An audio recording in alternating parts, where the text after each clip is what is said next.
Uhayyikum tahiyatal islamiyah, tahiyatal mubarakah, tahiyatal ahlil jinan, wa tahiyatal mumbi'as salam. Assalamualaikum warahmatullahi wabarakatuh. Bismillahirrahmanirrahim. Alhamdulillahilladzi asra bi abdihi lailam minal masjidil harami ilal masjidil aqsa. Wassalatu wassalamu ala rasulillah wa ala alihi wa sahbihi wa mawala.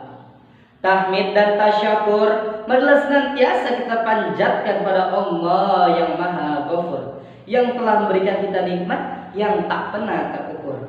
Salawat teriringkan salam semoga selalu senantiasa mengalir deras kepada Rasul pemimpin umat yang menyerna kriminal dan maksiat, yang mengorbit cahaya selamat, yang mampu memberi syafaat besok di hari kiamat. Beliau adalah baginda Nabi Yuna Muhammad sallallahu alaihi wasallam. Dewan juri yang saya hormati, hadirin sahabat dai dimanapun kalian berada, namun semoga dalam perlindungan Allah Subhanahu wa ta'ala. Walaupun pertemuan kita kali ini hanya melalui layar kaca, terhubung melalui udara, tak ada jabat tangan di antara kita, namun semoga tidak mengurangi ukhuwah persaudaraan di antara kita. Pada kesempatan ini saya akan menyampaikan tausiah singkat yang bertemakan peristiwa Isra wal Mi'raj dan hikmahnya. Hadirin wal hadirat rahimakumullah. Peristiwa Isra wal Mi'raj adalah peristiwa yang sangat besar. Peristiwa yang hanya bisa diterima dengan iman. Peristiwa ini tidak rasional apabila dipikir dengan akal. Bagaimana tidak? Satu perjalanan yang sangat jauh namun ditempuh dalam waktu yang begitu singkat. Begitu jauhnya perjalanan, 3 alam ditembusnya. Isra'nya Nabi Muhammad itu diperjalankannya beliau dari Masjidil Haram yang ada di Mekah ke Masjidil Aqsa yang ada di Palestina. Itu dinamakan dengan alam nas'ud, alam manusia atau alam indrawi. Sedangkan Mi'raj Nabi Muhammad yaitu dari Aqsa ke langit ke-7 itu dinamakan dengan alam malakut atau alamnya malaikat. Dari langit ke-7 ke Sidratul Muntaha, Mustawa dan Harash itu dinamakan dengan alam lahut atau alam ketuhanan. Jangankan manusia, malaikat pun tak dapat menembusnya. Hadirin wal hadirat rahimakumullah. Jadi peristiwa Isra wal Mi'raj adalah satu perjalanan yang sangat jauh namun ditempuh dalam waktu yang begitu singkat, yaitu kurang dari 1 malam. Peristiwa Isra wal Mi'raj apabila kita nilai menurut akal, mana mungkin. Apabila dinilai menurut kebiasaan, mana bisa.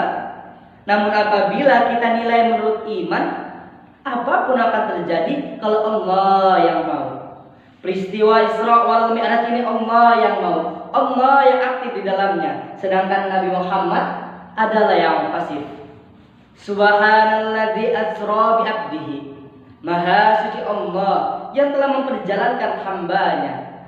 Yang memperjalankannya Allah, yang dijalankannya Nabi Yuna Muhammad sallallahu alaihi wasallam. Lailan minal masjidil haram ilal masjidil aqsa. Pada malam hari dari Masjidil Haram ke Masjidil Aqsa. Barakna haulahu, yang telah diberkahi sekelilingnya. Linuriyahu min ayatina, untuk menunjukkan sebagian dari kekuasaan Allah Subhanahu wa ta'ala. Innahu was-sami'ul basir. Sesungguhnya Allah Maha mendengar lagi Maha melihat. Hadirin sahabat dai, calon penghuni surga. Berdasarkan penjelasan ayat tersebut dapat disimpulkan bahwasanya peristiwa Isra wal Mi'raj adalah peristiwa yang pasti adanya. Peristiwa yang bukan hoax semata, peristiwa yang ada bukan mengada-ngada. Karena sudah tercantum dan telah diabadikan dalam Al-Quran. Yaitu pada Quran surat Al-Isra ayat pertama. bahwasanya Allah Subhanahu wa taala telah memperjalankan hambanya, yaitu baginda Nabi Yuna Muhammad sallallahu alaihi wasallam. Lalu bagaimana perjalanan Isra wal Mi'raj Nabi Muhammad tersebut? Yaitu bagaimana Rasulullah bersama malaikat Jibril menaiki Buraq.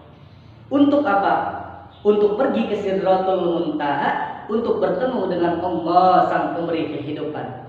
Di mana pada langit pertama Nabi Muhammad bertemu dengan Nabi Adam alaihi salam. Di langit kedua Nabi Muhammad bertemu dengan Nabi Isa alaihi salam dan Nabi Yahya alaihi salam. Di langit ketiga Nabi Muhammad bertemu dengan Nabi yang tampan dan rupawan, yaitu Nabi Yusuf alaihi salam. Di langit keempat Nabi Muhammad bertemu dengan Nabi Idris alaihi salam. Di langit kelima Nabi Muhammad bertemu dengan Nabi Harun alaihi salam. Di langit keenam Nabi Muhammad bertemu dengan Nabi Musa alaihi salam. Dan di langit ketujuh Nabi Muhammad bertemu dengan Khalilullah, yaitu Nabi Ibrahim alaihi salam. Setelah sampai di Sidratul Muntaha, Nabi Muhammad bertemu dengan Allah sang pemberi kehidupan. Dan terjadilah peristiwa di mana Allah Subhanahu wa taala mewajibkan kepada Nabi Muhammad dan umatnya, yaitu sholat 50 waktu. Setelah mendapatkan wahyu tersebut, Nabi Muhammad kembali untuk pulang. Di dalam perjalanan pulang, Nabi Muhammad bertemu dengan Nabi Musa alaihi salam. Nabi Musa alaihi salam mengatakan, "Ya Muhammad, umatmu takkan sanggup dengan kewajiban sebanyak itu. Maka kembalilah kepada Allah, mintalah keringanan." Nabi Muhammad pun terpengaruh dengan apa yang disampaikan oleh Nabi Musa alaihi salam. Nabi Muhammad kembali ke Sidratul Muntaha untuk meminta keringanan. Dan Allah Subhanahu wa taala pun meringankan hingga berkali-kali ringannya. Yang tadinya 50 waktu menjadi 5 waktu.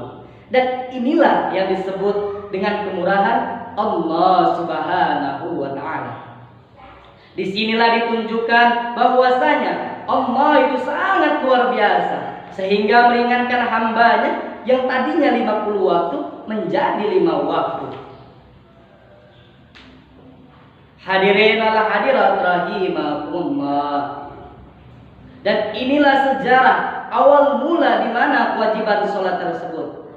Di mana kewajiban sholat tersebut dimulai dari peristiwa Isra wal Mi'raj. Minal Masjidil Haram ilal Masjidil Aqsa, minal ardi ilal sama. Bahwasanya Allah Subhanahu wa taala telah memperjalankan hambanya, yaitu baginda Nabi Yuna Muhammad sallallahu alaihi wasallam, minal Masjidil Haram ilal Masjidil Aqsa, dari Masjidil Haram ke Masjidil Aqsa, minal ardi ila sama, dari bumi ke langit hanya dalam waktu kurang dari 1 malam. Hadirin, betapa besar dan agungnya peristiwa Isra wal Mi'raj. Pasti ada hikmahnya. Mengapa? Karena para ulama mengatakan kullu syai'in hikmah. Segala sesuatu itu ada hikmahnya. Begitu juga dengan peristiwa Isra wal Mi'raj. Pasti ada hikmahnya. Lalu apakah hikmah dari peristiwa tersebut? Yaitu adalah menjadikan umat manusia, khususnya umat Nabi Muhammad, mematoki sebuah kebenaran, melihat sebuah kebenaran, dan mengukur sebuah kebenaran tidak dengan akal, kecerdasan, atau bahkan dengan kehebatan, tetapi mengukur sebuah kebenaran adalah dengan keyakinan yang besar kepada kekuasaan Allah Subhanahu wa taala. Contohnya saja peristiwa Isra wal Mi'raj. Apabila kita lihat dari segi ilmiah, dilihat dari segi kecerdasan, atau bahkan dari segi kehebatan, mana mungkin seorang hamba bisa dengan minal Masjidil Haram ilal Masjidil Aqsa, minal ardi ila sama, hanya dalam waktu kurang dari 1 malam. Hadirin sahabat dai, salam penghuni surga. Jadi sirah nabawiyah, yaitu peristiwa Isra wal Mi'raj, adalah salah satu sirah nabawiyah Rasulullah di mana Allah Subhanahu wa taala memperjalankan hambanya itu baginda Nabi Yuna Muhammad sallallahu alaihi wasallam yang harus kita percayai perjalanannya tersebut dengan keyakinan yang besar kepada kekuasaan Allah Subhanahu wa taala. Akhirnya saya tutup dengan pantun. Pergi ke pasar membeli semangka, tidak lupa membeli untuk keluarganya. Apabila ada salah kata, mohon untuk memaafkannya. Wabillahi taufiq wal hidayah, waridho wal hinayah. Wassalamualaikum warahmatullahi wabarakatuh.